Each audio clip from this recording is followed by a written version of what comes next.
So this weekend in the NFL, there were many different results.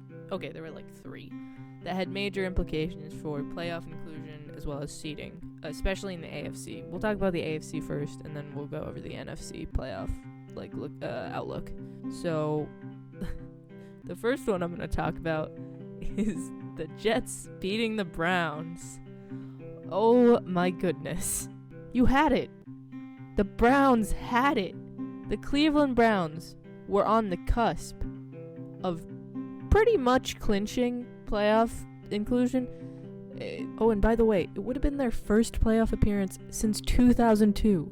And if you want to feel old, it's been 18 years since 2002. Almost been 19 because 2021 is like in 3 days or whatever. Like, it wasn't guaranteed, but if they could manage to carve out a result against the out-of-form Steelers, they were instantly in. Or alternatively, if Baltimore absolutely bottled it on the last day against the Bengals, they were in. But no, they don't get to have that. The Browns don't get to have nice things. They're the Browns. Because they lost to the Jets. They lost to Sam Darnold and the Jets. They lost to Adam Gase and the Jets. They lost to the team who's been called the worst team in modern football. The worst team anyone has ever seen in years.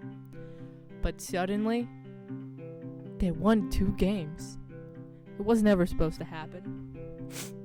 They were supposed to get Trevor Lawrence. It was all a beautiful story. Trevor Lawrence would get to avoid the nasty swamp of Jacksonville, Florida. Sorry, Trevor. But no. The Jets decided to figure it out for 2 weeks in a row. Not only screwing over the Browns, but also making sure that they do not get Trevor Lawrence. Right now, they hold the 2nd pick, and if that holds, we'll see who they take. We don't even know if they'll get the 2nd pick. They might keep winning and just completely tank the tank, which is just such a Jets thing to do. But it's not all bad. They have some talent on the roster. Hey, maybe you can get a halfback so you don't have to start Frank Gore and give him 20 touches a game. That's a thought.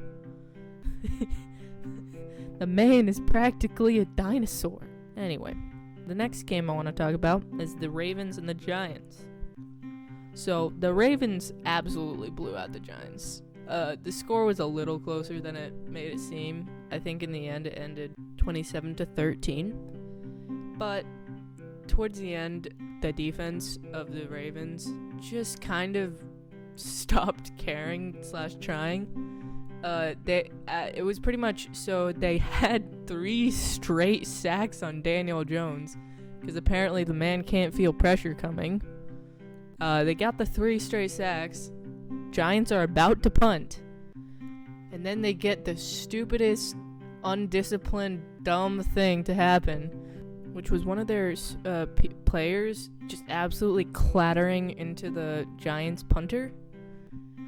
So that gave them a 1st down, and then it was just penalty after penalty. They also probably should have had 1 more touchdown or at least 1 more score than they ended up with having, because so Gus Edwards went on this crazy catch and run. He got up into the 5, I think. I literally tweeted, they better not try to force this to be Edwards' touchdown, because it was so predictable what they were going to do. Because, yeah, like, really good job by Gus Edwards to get them there, but it's so predictable that you're going to try to give him the ball because it's, like, his touchdown or whatever. So I tweet out, they better not waste this possession by forcing it to be Gus Edwards' touchdown. And then right after I tweet that, he fumbles the ball, and it's recovered by the Giants. Like, if you can hear the disappointment in my voice, it's because I'm a Ravens fan, and this was a little painful to watch. But yeah, just an array of mistakes and penalties that kept happening. Like, Judon, he kept jumping off sides. Daniel Jones kept calling Omaha, which was his, like, hurry-up signal, but I guess they must have, like, told him to fake it a couple of times. And he did, and it totally caught Matthew Judon off sides. So, yeah, it was a really important win for the Ravens to get to stay alive in the playoffs, but it was kind of expected. It's not like a shock result or anything. So finally, I need to talk about Colts and the Steelers.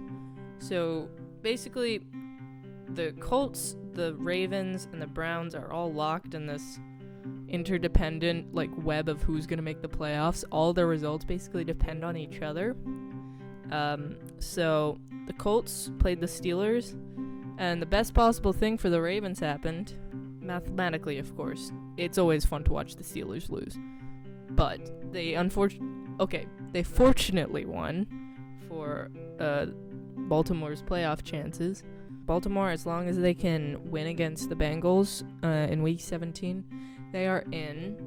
They can also get in with a Browns loss, I believe, and maybe a Colts loss. I could be wrong about that, but I know they get in with a Browns loss or a Baltimore win, even if they manage to lose to the Bengals. If the Browns manage to bottle it, they still get in.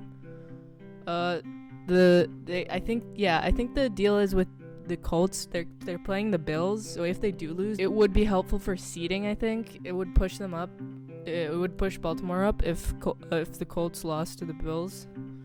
But I'm assuming the Bills are probably going to rest their starters because it's Week 17. You're going into the playoffs. You probably want to rest your starters like Diggs. Josh Allen's probably not going to play.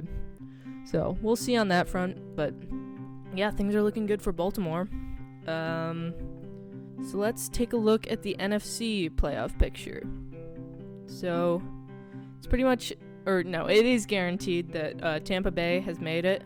They so far have a 10-5 record. They destroyed the Lions. Sorry, Detroit. I know you feel nothing but pain. So they're in. The other division winners for the NFC are the Saints, the Packers, and the Seahawks. NFC East, on the other hand, is still really murky.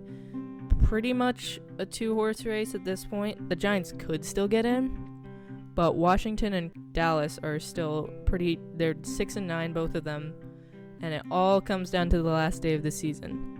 So it's basically winning you're in for Washington because they have the head-to-head advantage over the Cowboys. But if the Cowboys win and the football team loses, the Cowboys are in. Or if the football team ties and Dallas manages to win, they're in. So yeah, all comes down to the last game of the season for the NFC East. Oh, also, I'm pretty sure the Giants can make it, but it would be really unlikely. They'd pretty much have to have everything to go perfect. But yeah, everyone lose and them win. That's pretty much it. Like, I don't know how else to put it. They have to have Washington and Dallas lose, both of them. And the Giants have to win. And I think they have the head-to-head and they could still make it. I could be wrong about that. Oh, I see. So I see. Yeah, they have to beat the Cowboys, then they'll have the head-to-head on them. Or I guess it'll be split because they got beaten by the Cowboys earlier in the season. But they do have the head-to-head over over Washington. They beat them in November and in October. So yeah, have to beat the Cowboys and have to have the football team lose for the Giants to have any shot. Finally, the wild card in the NFC, we're looking at the Cardinals and the Rams are fighting for that last spot, and in fact, they'll be playing each other for it. And that game is happening on Sunday, the 3rd of January. I'm assuming that's when you guys are watching this. So that is pretty much the deciding factor for there. I don't really know how tiebreakers work, if it's like the same division and they split the series. So the Rams and the Cardinals play. If the Cardinals win, I think.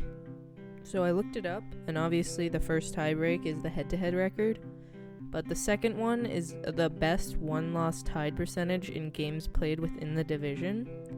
So if we're looking at the Rams and the Cardinals, Oh god, it doesn't say. I'll leave it up to you if you want to research that, but I'm just going to look it up on the last day of the season and let someone else tell me. And then the Bears are the other team in serious contention. I think they just have to win their game. They are playing the Packers, so they're kind of in some trouble there. I reckon the Packers will also probably rest their starters, so we'll see. Chicago might be able to pull it off because it's pretty much a meaningless game for them at least. So we'll see if the Bears can pull that off. So I hope everyone enjoyed my brief recap of this past weekend in the NFL. I wish everyone a happy new year. I'll see you next week, and hopefully the Ravens will have made the playoffs by then.